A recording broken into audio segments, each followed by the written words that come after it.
남편 직장 때문에 지방에서 거주를 했다가 서울로 이사를 온 지 얼마 되지 않았어요. 그래서 저희 아들은 여전히 지방에서 태어나면서부터 쓰던 사투리를 간당간당히 쓰는 편이고요. 저랑 남편은 고향이 서울이었기 때문에 그리웠던 마음으로 돌아와 다시 적응해가며 만족하고 사는 중이랍니다. 그러다 보니 1년이란 시간이 정말 뚝딱 지나가 버렸네요. 처음부터 저희 부부는 관악구로 이사를 와 살 생각이 없었습니다. 하지만 남편이 적극 추천을 하더라고요. 시댁이 이 근처에 있으니까 애를 잘 돌봐주실 거라고 하면서 말이죠. 당연히 시댁이랑 코앞에 산다는 것이 너무 부담스럽고 생각만 해도 거부감이 느껴졌는지라 거절을 했었답니다. 차라리 도움을 안 받더라도 마음 편히 사는 게 훨 낫겠다면서 말이죠. 하지만 남편한테서 설득을 당하다 보니 일리도 있었어요. 시어머니가 저희 아이를 무척 좋아라 하시거든요. 저를 쏙 닮았는데도 불구하고 당신 아들을 쏙 빼닮은 손주라고 하면서 말이죠. 그래서 가끔씩 얼굴 한번 보고 싶단 말을 자주 하셨는데 남편은 감사히 받아들이라는 겁니다. 그렇게 보고 싶다 하실 때 아이도 한 번씩 맡기고 바깥 외출도 하며 바람 좀 쐬라고 말이죠. 뭐든 가까이에 가족이 살고 있는 거랑 살지 않는 거는 천지 차이라면서 좋은 쪽으로 생각을 해보라 말입니다. 그래서 믿었죠. 믿고 싶지 않았지만 믿을 수밖에 없었습니다. 서울로 돌아간다고 설레는 기분만 한가득인데 시모와 가까이에 살고 말고의 문제로 머리 아프고 싶지가 않았으니까요. 그렇게 저는 관악구 한복판에서 시어머니하고 전례 없는 이웃 사촌으로 다시 만났습니다. 결혼을 하자마자 남편이 지방 발령을 받아버리는 바람에 쭉 지방에서 거주를 했거든요. 그러다 얼마 안 지나 코로나도 터지면서 어머님하고는 가까이 지낼래야 지낼 기회가 많지 못했습니다. 그러니 긴장이 되었죠. 얼만큼 이웃 사촌으로 기분 좋게 잘 지낼 수 있을까 싶어서 말이죠. 단단히 마음을 먹고 시작한 관악구살이는 생각보다 좋았어요. 집도 주인분이 인테리어를 싹 새로 한 빌라에 운이 좋게 들어와서 살게 되었는지라 만족스러웠고 금세 제 아들아이 또래 친구 엄마들을 만나고 얼굴을 익히다 보니 친구도 생겼답니다. 제가 저희 친동생이 운영하는 쇼핑몰에서 포장 알바랑 고객 상담 업무를 해가며 아르바이트를 해주게 되었는데요. 아이가 어린이집에 가 있을 동안에만 일을 해주다 보니 육아를 하는데 크게 힘든 건 없었어요. 받은 알바 월급으로는 아들이랑 소소하게 카페를 가는 재미도 있었고요. 그런데 하나 참 매번 경험할 때마다 싫다 싶은 것이 하나 있었습니다. 그건 바로 시어머니의 살림살이 방식이었죠. 어머님은 참 특이하게도 예의범절에 어긋나는 행동을 하셨답니다. 바로 유통기한이 지나버린 음식을 아무렇지 않게 저희 집으로 가져다 주는 것이었죠. 이게 참 애매하게 이상하고 이해가 안 가더라고요. 저희 생각해서 음식을 주시는 것도 같은데 음식을 확인해 보면 꼭 유통기한이 지나 있곤 했답니다. 멀쩡한 음식을 주시면 제가 당연히 감사히 받겠죠. 어머님이 우리 생각해서 챙겨주신 음식이니까요. 그런데 어머님은 꼭 하루 이틀부터 시작해서 많게는 몇 달이 지난 음식들을 먹으라고 선심 쓰듯이 턱턱 건네주곤 하셨습니다. 가족이든 사람이든 그리고 며느리에게든 유통기한이 지난 음식을 건네주는 게 정상은 아니잖아요. 아무리 제가 며느리라고는 하지만 이게 A에 어긋나는 행동이 분명하기도 하고요. 그런데도 어머님은 늘 한결같이 선심을 쓴다는 표정을 굳게 지어 보이고는 음식을 건네주셨답니다. 그러니 제가 황당할 노릇이었죠. 웃는 얼굴에 침을 뱉을 수 없다고 하잖아요. 뭔가 대단한 걸 챙겨주는 듯 유통기한이 지난 음식을 건네주는 어머님의 행동에 싫은 소리를 하기가 애매했답니다. 그러니 그냥 언젠가부터는 체념을 했어요. 어머님이라는 사람 자체가 유통기한 따위는 신경을 잘 쓰지 않고 음식을 먹으시는 분인가 보다 라고 말이죠. 그렇기 때문에 며느리랑 손주가 먹을 건데도 불구하고 유통기한이 지난 음식을 주시는 거다 싶었답니다. 이렇게 생각을 하지 않고서는 이해를 할 방법이 없었기 때문에 저 스스로 좋은 쪽으로 다 마음을 정리하며 받아들였죠. 하지만 이렇게 간단한 문제였다면 제가 사연조차 쓰지를 않았을 겁니다. 간단하지 못했던 바람에 제가 이리 사연까지 써보이게 되었어요. 가까이서 살며 한 이웃으로 어머님을 대해보니 이 어머님이 정말 구제불능이시더라고요. 웬만하면 저보다 오래 산 어르신한테 이런 말을 안 할 텐데 저희 어머님만 보면 속에 돌멩이가 꽉 박히는 것이 정말 답답해 죽을 노릇이었습니다. 저희 집을 무슨 쓰레기 분리수거함 정도로 생각을 하는 듯 보였거든요. 차라리 분리수거라도 되면 제가 이렇게까지 사연을 적어보내진 않았을 텐데요. 분리수거조차 되지 않는 것들을 버린다고 보내오신 바람에 제 머리만 터질 노릇이었죠. 한두 번씩 저희 아들한테 입힐 옷이 있다면서 집으로 찾아오신 적이 있었습니다. 전 또 기대를 했죠. 손주한테 줄 새 옷을 사오셨구나 싶어서 말입니다. 이제 4살짜리이고 집안에 하나밖에 없는 장손에다가 손주인데 적어도 새 옷 정도는 꼭 사주실 줄 알았답니다.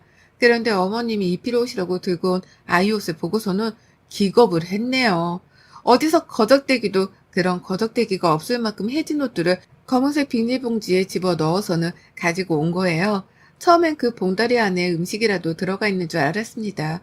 옷은 어머님이 챙겨오신 핸드백 안에 접혀져 들어가 있는 줄 알았어요. 그런데 그 검정 봉다리 안에 성의 없게도 들어가 있던 옷들을 보자마자 속으로 얼마나 탄식을 내질렀는지 몰라요. 아이가 입기에 너무 대놓고 어른 옷인 마냥 컸던 옷, 해진 건 물론이고 어디서 냄새까지 나는 것이 정말 봐도 봐도 기가 막혔죠. 하지만 어머님은 어디서 굉장한 옷을 구해왔다는 듯이 뿌듯해하며 옷을 건네주셨고요. 당장이라도 입혀보라고 말씀을 하시길래 결국 저도 짜증이 반쯤은 섞인 채로 말씀드렸습니다. 아니, 이 옷을 어떻게 입혀요? 이렇게 큰데. 라고요. 그러자 어머님은 놀랍지도 않다는 듯이 대답하시더라고요. 아, 이게 크니? 큰가? 라고 말이죠. 그리고 별말 없으시다가 얘랑 놀아주기만 하고는 그냥 옷을 내버려 둔 채 집을 나가버리셨답니다. 또다시 우리 집에 못쓸 짐을 버리시고 가버린 것이었죠. 늘 이런 식이었어요. 이런 식으로 못 쓰는 옷, 쓰기 싫은 물건들을 참 잘도 놓고 가셨습니다.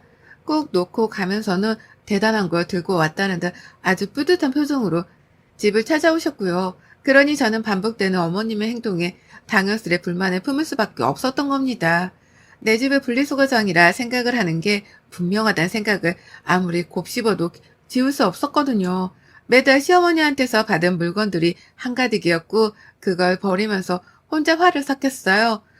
도대체 어디서 가져오길래 이런 냄새나고 더러워 보이는 것들을 잘도 건네주시나 싶었거든요. 그런데 곰곰이 생각을 해보니 이해가 가더라고요. 어머님은 정말로 집안에 오래도록 묵혀놓고 삭혀둔 오랜 짐들을 저희 집으로 버려내고 있었던 것이었습니다. 장롱 안에 안 입는 옷들이 몇 개씩은 집집마다 있잖아요. 있는지 없는지도 모르는 그런 옷들 말입니다. 어머님은 딱 그런 것들을 저희 집으로 보내신 것이었습니다. 그러니 어디 유행도 알 수 없는 출처모로 옷들이 저희 집에 쌓여갔던 것이었겠죠. 그런 와중에 남편이 쐐기를 박는 말까지 꺼냈죠. 이거 나 어릴 때 우리 엄마가 입던 옷인데? 라고요. 그래서 그 후론 진짜로 어머님이 준다는 건 최대한 피했어요. 뭘 줄 게 있다고 할 때마다 극적으로 시어머니 연락을 피해가면서 지냈달까요? 집에 오고 싶다는 뉘앙스를 풍기면 또 뭘 버리듯 주고 가실 것 같아서 애들 친구 엄마들을 만난다거나 여동생 회사에서 일을 하느라 바쁘단 티를 팍팍 내가면서 또 만남을 피했습니다. 그런데 시어머니가 또 오래간만에 음식으로 장난을 치셨어요. 한동안 유통기한 지난 음식이라고는 라면밖에 주지를 않아서 제가 받자마자 몰래 버리곤 했습니다. 유통기한 지난 음식을 조금은 먹어도 된다고들 하는데 전 굳이 그러고 싶지 않았고 날짜를 잘 따져가며 먹는 사람인지라 그냥 버리는 선택을 했던 거죠. 하지만 계속해서 유통기한이 지난 음식을 주는 시어머니를 뜯어 말리지 못했던 바람에 결국 일이 터지고 말았습니다. 언젠가 터질 것만 같았던 일이 결국 터져버린 것입니다. 아이랑 잠시 외출을 했다가 집으로 오는 길에 어머님을 뵈었어요. 집에 오고 싶다고 오전부터 연락을 하셨는데 제가 바쁘다는 핑계로 연락을 회피하던 도중에 딱 맞닥뜨린 것이었죠. 속으로 큰일이다 싶었습니다. 어머님 손에 들려있는 검정 봉다리를 보자마자 절로 식은땀이 흘러나오는 기분이 들기까지 했죠. 그래도 집 앞까지 찾아오신 분께 그냥 가시라고는 할 수 없었기에 일단 어머님을 모시고 집 안으로 들어갔어요. 그리고는 아직 어머님이 건네주질 않은 그 검정 봉지를 무심히 쳐다보다가 어머님이 아이스 커피를 마시고 싶다 하시길래 부엌으로 들어갔습니다. 저희 어머님이 한여름에도 한겨울에도 믹스커피를 얼음에다가 탄 아이스 커피만을 드시는 분이거든요. 그래서 저는 잠시 아이를 어머님께 맡겨놨어요. 제 집안이기도 했고 아이의 친할머니이셨으니 아이를 맡겨놓고 말고 하는 것에는 전혀 껄끄러울 것이 없었습니다. 아이도 자신을 좋아하는 할머니를 잘 따르는 편이었고요. 그렇게 저는 잠시 부엌에서 아이스 커피를 탔네요. 시어머니의 검정 봉다리의 존재 때문에 식은땀이 나던 찰나였는지라 저도 목이 말라버려서 제 것도 같이 타버렸습니다. 얼음 가득 들어간 걸로다가 말이죠. 그리고는 그냥 간단하게 아이랑 다 같이 먹을 만한 걸로 사과를 깎아서는 반상 차림으로 들고 나갔는데요. 세상에나 들고 있던 쟁반을 그 길로 거시바닥에 떨어뜨릴 뻔했답니다. 시어머니가 들고 오신 검정 봉지를 제 아이가 잡고 있는 걸 봐버렸거든요. 그것만으로도 깜짝 놀랄 일인데 문제는 그것뿐만이 아니었다는 거예요. 아이가 들고 있는 봉투는 안에 아무것도 들지 않은 빈 봉투였습니다. 애가 그냥 빈 봉투를 손으로 끄적여 가면서 놀고 있었던 거예요. 할머니, 할머니 부르면서 말이죠. 그런데 이상한 거예요. 아이 입술에 묻은 흰 자국이 너무 선명했던 겁니다. 내가 방금 뭘 먹였나 싶어서 순간 몇 분 전의 일을 되새겨가며 생각을 했습니다. 하지만 아무리 생각해도 저는 아이를 데리고 집으로 오는 내내 아이한테 뭘 먹인 게 없었어요. 입술 주변에 묻을 만한 흰 액체 따위를 사준 적도 없었고요. 그래서 거실에서 아이를 마주보자마자 냅다 한 걸음에 아이에게로 달려갔습니다. 그리고는 입술 주변을 닦아주며 제 손에 묻은 흰 액체의 정체를 확인했죠. 그리곤 정말 저도 모르게 불안한 감정이 머릿속을 휩쓸며 한숨을 푹 쉬고야 말았네요. 그건 바로 우유였습니다. 흰 우유였어요. 머릿속이 새까매지더라고요. 애한테 우유를 가져다 준 적이 없는데 도대체 이 우유가 어디서 났나 싶어 말이죠. 그리고 바로 1초도 지나지 않아 그 우유의 출처는 충분히 지레짐작할 수 있었습니다. 그건 바로 시어머니가 들고 온 것이었을 테죠. 당연했습니다. 늘 뭐든 버리는 음식이며 옷이며 자질구레한 것들을 우리 집으로 들고 오시는 분이셨기 때문에 이번에도 검정봉지 안에 뭔가가 들어있을 것이 분명했어요. 근데 그걸 저한테 검사조차 받지를 않고 곧장 뜯어서는 제 아이의 입으로 직행하듯 집어 넣어버린 것이었습니다.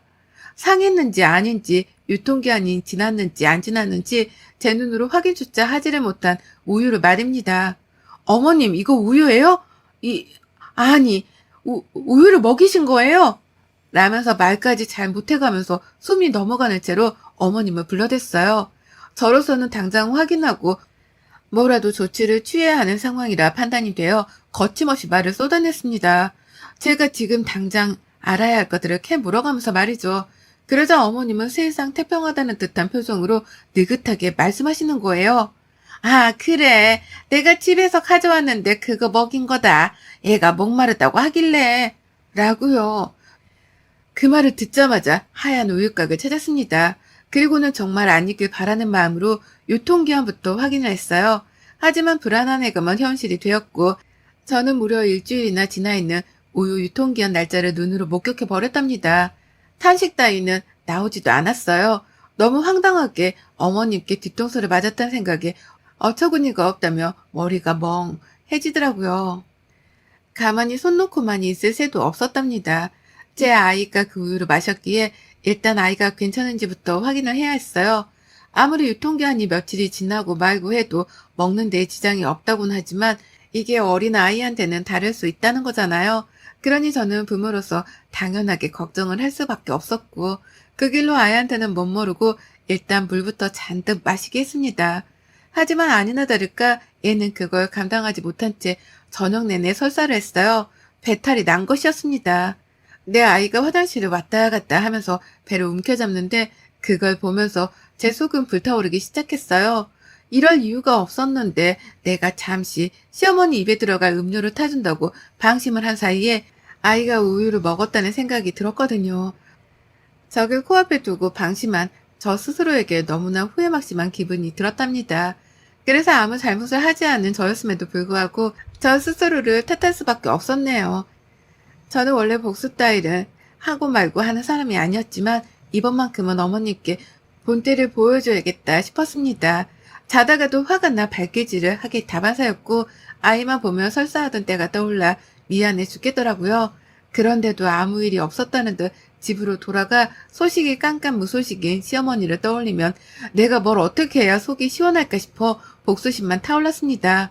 그러다 결국 저는 제 본능적으로 본능에 이끌린 채 아이를 어린이집에 보내놓고 집으로 돌아오는 길 빵집으로 들어갔어요. 그냥 프랜차이즈 빵집에 가면 가격이 비싸니까 최대한 제가 낭비를 덜하는 선에서 시장 안 빵집을 찾아갔답니다. 그리고서는 거기서 5개에 3,000원 하는 빵을 총 10개를 사버렸고요. 아주 흐뭇하고 든든한 마음으로다가 빵들을 사와서는 거실 한켠에 놓아두었습니다. 부엌도 아니고 냉장고도 아닌 거실벽 구석 한복판에 봉지채로 놓아둔 채로 무려 8일을 방치했어요. 사놓고서 매번 그 봉투를 체크해가면서 복수의 칼날을 갈았습니다. 내가 이보다 더 날렵하게 칼을 갈 수 없다는 듯한 자세로다가 분노의 레이저를 쏘아가면서 빵이 썩어 문드러져 가는 걸 기다렸답니다. 저에게는 복수의 8일이었네요. 원수를 외나무다리에서 만날 그 8일을 매번 정신을 가다듬으면서 기다리고 또 기다렸어요. 그리고는 제 눈으로 빵 안에 곰팡이가 서려진 것을 보자마자 그대로 시어머니가 하듯이 검정 봉다리째로 들고서는 시댁을 찾아갔습니다. 설레는 순간이었죠. 어머님은 저를 보고선 의아하다는 듯이 문을 열어주셨어요. 이렇게 찾아올 리가 없는데 찾아왔다는 것에 놀란 눈치셨죠. 게다가 제 손에 검정 봉다리가 들려있는 걸 보고서는 자신이 하던 짓을 하려는 건가 싶기라도 한 건지 눈을 떼지 못하셨습니다. 그러니 저는 어머님의 반응이 너무 웃기기도 하고 약이 올라서 집에 들어가자마자 자리에 앉지도 않은 채 봉다리를 건네드렸어요. 어머님 드세요. 자꾸 우리 집에 음식 가져다 주시는데 저도 뭐라도 해드려야 할 것 같아서요. 라고 하면서 말입니다. 어머님은 세상에 뭐 이런 걸 라고 하면서 봉투를 받아다가는 열어보셨는데요. 열자마자 올라오는 곰팡이 냄새가 코끝이라도 찔렀던 건지 순간 흠칫 놀라시면서 눈을 더 크게 뜨곤 빵을 들여다보셨어요. 전 그 순간 눈치를 챘죠. 분명 어머니께서는 빵이 상했다는 걸 직감하셨던 것 같았습니다. 그래서 저는 확인사살을 하듯 말씀드렸어요. 어머님은 유통기한 지난 음식 따위들은 신경도 안 쓰시잖아요. 그래서 저희 가족들이 못 먹는 것만 골라서 가져와 봤어요. 맛있게 드세요. 라고 말입니다. 그러자 어머님, 우리 집으로는 유통기한 지난 걸 잘도 가져오시더니만 제가 가져다 드린 상한 빵을 보고서는 즐겁을 하며 전과 다른 태도를 보이시는 겁니다. 급기야 이게 상한 거야? 라고 진짜 확인까지 해가시면서 말이죠. 그리고서는 뭐에 놀라기라도 한 듯이 봉투를 저한테 다시 건네주시는 거예요. 아니야 됐다 니들 가져가라. 아니다 가져다 버려라. 라고 하시면서 놀래 자빠지겠다는 듯이 손사래를 치며 봉지를 저에게 건네셨어요.